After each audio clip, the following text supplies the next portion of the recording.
With 5f and g, we are continuing to simplify expressions, and that means I need to factor the numerator and denominator if they're factorable, and then divide out any common factors. So this numerator x cubed plus 216 is a sum of cubes.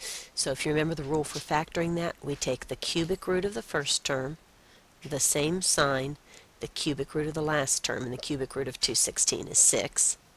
Because 6 cubed is 216, then we don't look at this anymore. We take the first term and square it. We use the opposite sign.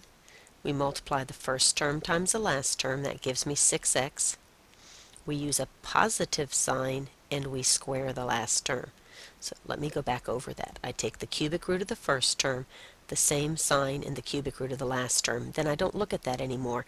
I square the first term, use the opposite sign, multiply first times last, use a positive sign, and square that last term. And your signs, remember, are SOAP, which stands for the same, the opposite, and always positive.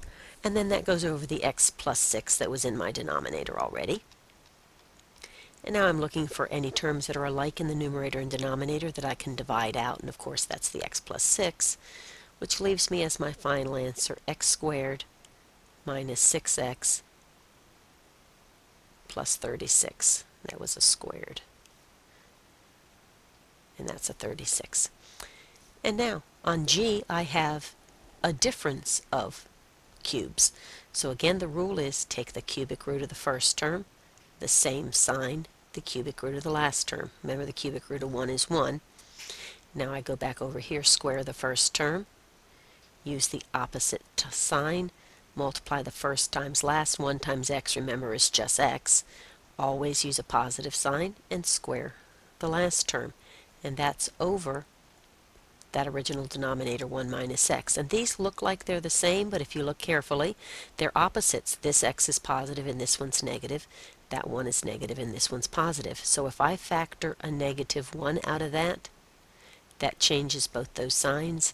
And now these are exactly the same thing.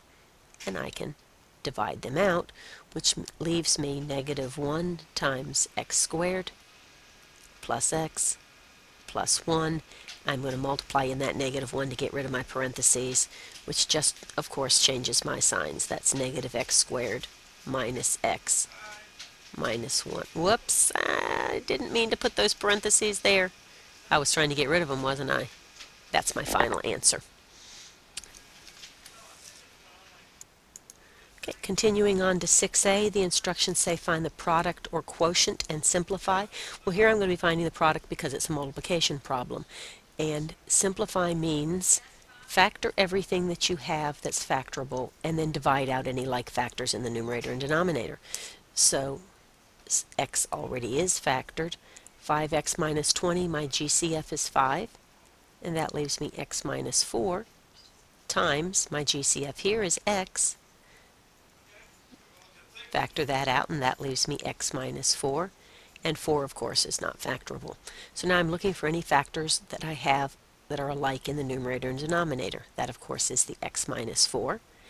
And nothing else can be divided out. I don't have any like factors left in the numerator and denominator.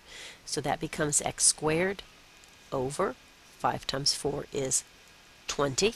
And that's my final answer. Continuing with B, again, I'm finding a product. I need to factor everything in my numerator and denominator here. Of course, this is already factored. X squared minus 81 is a difference of two perfect squares, so that's going to factor to x plus 9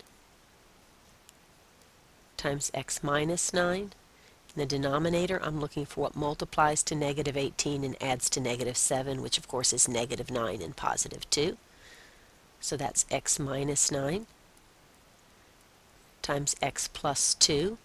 And of course, this right-hand fraction is already in factored form. So I'm looking for what factors I have alike in my numerator and denominator. That's my x plus 2's and my x minus 9's. So I'm left with x plus 9 over x. There's nothing else I can factor out, nothing I can divide, because remember, this x is a term in this binomial, this x is a factor, and those can't be divided out.